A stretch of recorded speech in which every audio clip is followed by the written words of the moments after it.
Hello and welcome to the video lecture associated with database software security features. Obviously in this day and age, any database management system that's worth 5 cents has its own software security features that you can take advantage of.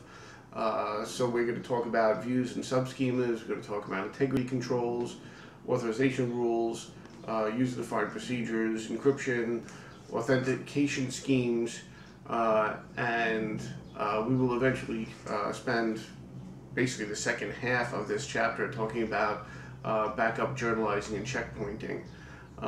So let's get right into this. Let's look at views and integrity controls. Views are synonymous with queries. We've been writing them using SQL. So what these are subsets of the database that are presented to one or more users. Users can be given access privileges to view without allowing access privileges to the underlying tables. So, for instance, if I have a human resources table that has all of my employee information, including personally identifiable information, the PII information, such as dates of birth and social security numbers, human resources personnel need to be able to see that entire table. Somebody in the production environment does not. So in order to allow those people to see information about employees but not see social security numbers and dates of birth, I can set up a view or a query. So I can select from the employee table just the columns that I want them to be able to see, and then I would grant access for those users to just the view and not the base table, as an example. There are integrity controls. Things like granting permissions can protect data from unauthorized use. I can stop someone from seeing information. I can let them update information or not. I can let them insert information or not, etc. I can use what are known as assertions, which enforce database conditions. So these are rules, for all intents and purposes, like a business rule, that would enforce some kind of database condition. In other words, you have to be a particular user to access this table, etc. Triggers, as we've talked about, can also prevent inappropriate actions. They can write to log files. They can invoke special handling procedures of any kind. We saw that when we studied triggers.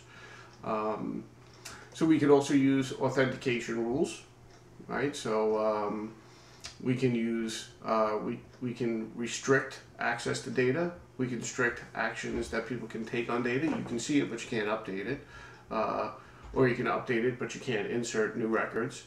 And we can set up an authorization matrix for things like subjects, objects, actions, and constraints. The book has an example of an authentication matrix. So here the subject is the entire sales department. So if you're a member of the sales department and that information would be kept somewhere else,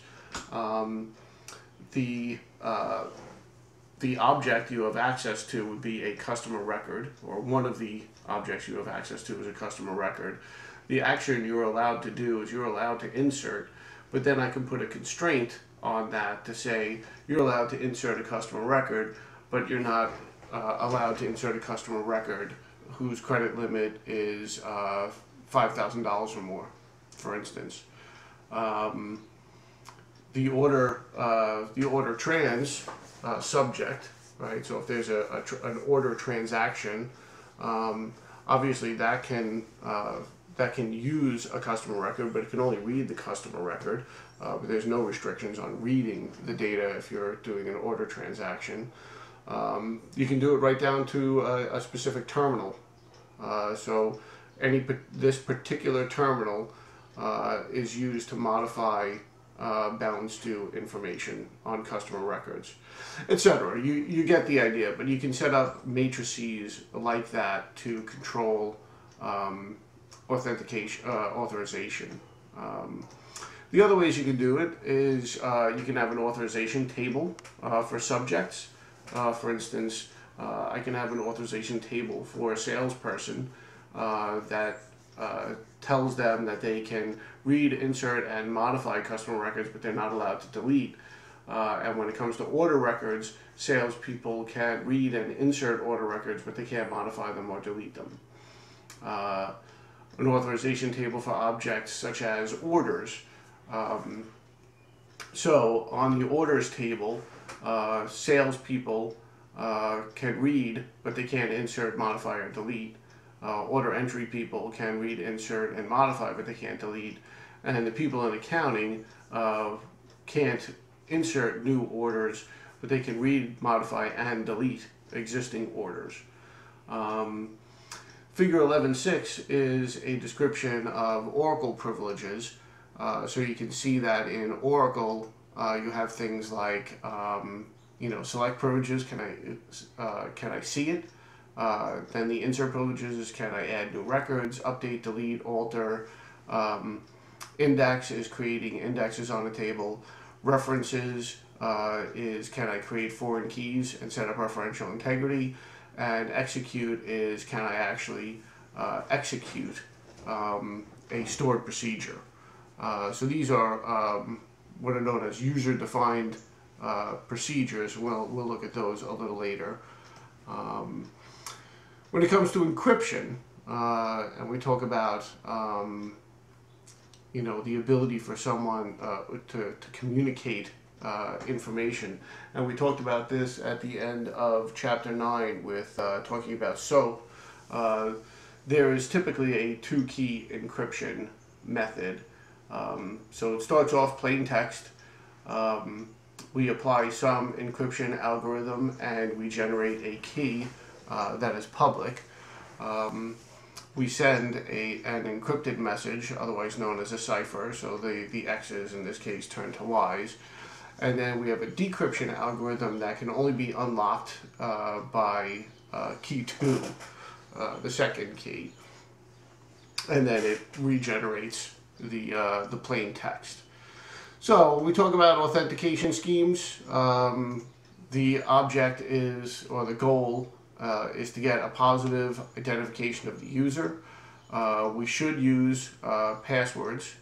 They should be at least 8 characters long. Should combine alpha and numeric data. Should not be complete words or personal information. But I'll talk about that again in a different video lecture. But they certainly should be changed frequently. Strong authentication requires a different level, right? Passwords can be flawed, right? So the possible solutions are to make 2- and 3-factor authentications. So you start off with a password or a PIN plus your smart card, and then a 3-factor would be you've got a password, you've got a smart card, and then you do like a retinal scan or a fingerprint, something along those lines, biometric. So that ends my video lecture, and again I am sorry about the length of this, but that is the end of the video lecture on database software security features.